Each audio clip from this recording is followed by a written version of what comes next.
So one day at work, one of my friends, we're discussing another colleague of mine, and somehow the conversation went to HRT and that she was taking estrogen or she had estrogen patches. And I practically ran into her classroom to ask her details about HRT. I had done a lot of research and I had already realized that the WHI study that was used to inform HRT for women was tragically flawed and wound up to distributing a lot of misinformation about the efficacy and the safety of hormone replacement therapy for women.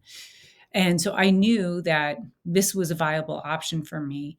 And I sought out my friend. She gave me the lowdown. She introduced me to MIDI Clinic, MIDI Clinic, which was an online clinic. And that was my first experience with hormone replacement therapy. I met with a clinician. The very first thing we did is we got blood to manage or just to measure the different hormone levels that I had in my body at that time. So here's something interesting too, because when I would talk to my regular internist, my hormone levels would all be normal. But as this clinician and my current clinician have described to me, is that the range for normal for a woman or a man's hormone levels is huge. It's very, very broad. This is like the range of normal. I was all the way down here. Well, in reverse. I was all the way down here. So I was still in the normal range, but out of this huge threshold. So normal doesn't mean optimal. So for me, I needed to go from this point to maybe here. I just needed to get a small bump of hormone levels that would make me feel better. So I started off with my estrogen first and progesterone because I do have a uterus. So I need to protect my uterus with the estrogen by taking progesterone. The first thing I noticed was the sleep. Progesterone is miraculous for sleep. And if you've been pregnant before, you probably are aware that that first trimester fatigue is a beast. And that is because of the increase in progesterone in our bodies. And I remember that very clearly. And let me tell you, progesterone has saved my sleep. I sleep so soundly now. The next thing I noticed with the estrogen patches was hot flashes did stop. I did gain weight initially. My chest looked like I was pregnant again, which was interesting. And I was definitely bloated and somewhat uncomfortable. And I knew that this was probably going to last for at least a month because this is what my clinician had told me. So, and she was right. This condition lasted for about a month, month and a half, and then my body just returned back to what it was. But at a much more balanced level, no more hot flashes. My cognition began to return, and I'm able to have more cohesive thought processes. My memory is not quite as bad, although my husband does find quite a few things for me when I lose them. Um, I find my ability to focus much better. My mood swings, I don't have them. Unless somebody does not do the dishwasher properly, then yes, I will have them. Just kidding. A little. Anyway, so a lot of things improved, but I still was experiencing a lot of fatigue. Now, I was sleeping, but still coming home from work, I would start to nod off and it would be dangerous. I'm driving home from work. I'd have to pull off the side of the road, close my eyes for a couple minutes to make it home sometimes because I was just so tired. And this is on still regular sleep that I've always been having and not sure quite what to do. I just constantly felt tired. My libido still wasn't good. And that's when we started testosterone therapy. So I was using MIDI Clinic, which was able to help me with estrogen and progesterone. However, they were unable to prescribe testosterone. So I needed to find an in person clinic. So I found Mays Clinic in New York, and that's where I currently go.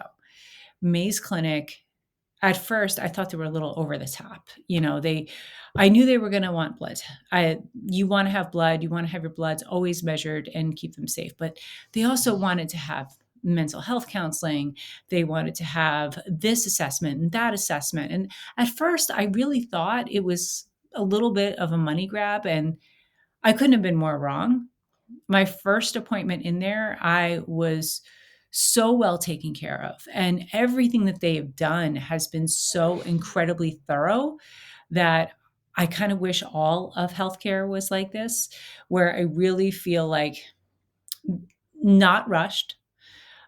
Every concern that I have was taken care of, and that they genuinely wanted to make sure that the discomfort that I was experiencing was not psychological and that it truly was symptoms of perimenopause. So once we ruled out all those things, my prescription switched over to them and I began testosterone hormone replacement therapy. And it took about a month or so, but my fatigue began to disappear. My libido began to improve. I'm no longer feeling like I'm going to fall asleep on the way home from work. And I can say now that I have been on hormone replacement therapy for it's been about 10 or 11 months now. And I feel like myself. I'm just happy to say I feel like myself. I'm a very active person. I do have a tendency to take quite a few things on. I do like to wake up early in the morning. I go to the gym and I train because I personally believe that I'm training for longevity and I'm training for independence. I want to be as independent as long as possible, and I want to live long and be strong, keep strong bones, the whole deal. So I'm able to wake up again without feeling like I'm dragging myself out of the house and have that high level of energy and not feel like I'm going to fall asleep at 4 p.m. So, the things to look out for, the most common symptoms of perimenopause. And just to be very clear on the definition, perimenopause can start as early as the mid 30s for some women. I know one of my friends who is in her late 30s who clearly is showing signs of it. Um, it can affect someone from their mid 30s all the way into their 50s. It just has the most major symptoms that you can experience is irregular periods, um, brain fog, irritableness. You could have hot flashes. You could have poor sleep. You could have sudden weight gain, not sudden, but all of a sudden, it seems like what you could have weight gain, maybe not sudden weight gain, but pretty quickly over the course of a few months, all of a sudden your body seems to be changing on you. And your changes in your hair and your skin, all these are symptoms. There's one symptom I did not talk about that's actually very common that I'm suffering from is tinnitus. 24/7, my ears ring. That is also a symptom of perimenopause. So, who knew? In fact, when I was looking down one of the checklists of a woman who I follow, I was surprised to find that as part of the checklist. And again, I have been suffering from tinnitus since 2020, and I just attributed it to wearing headphones quite a bit during the shutdown for the pandemic. I just thought that might be it. And maybe that still is, but it is a symptom of perimenopause. So I hope this was helpful. Keep in mind that the top symptoms of perimenopause can be very subjective and they can change from person to person. But if you're having that nagging feeling that you're just not yourself, that your body is not familiar to you anymore, and you're somewhere over the mid 30s, possibly early 40s, I would suggest you start taking a look at some of those checklists and see if any of those fit for you. You don't need to be menopausal in order to start hormone replacement therapy if that's what you want to do. I also know plenty of women that are able to find natural remedies that work perfectly well for them. That was just not the case for me. And I fully support and applaud those women for being able to do that. This has been my path at this moment. This is working for me. I feel like I have myself back. And I hope this was helpful. And if you have any questions, leave it in the comment section and I'll see if I can help you out. Thanks so much for watching. Oh, and please consider subscribing and liking this video if you would like to see more on being a midlife maven.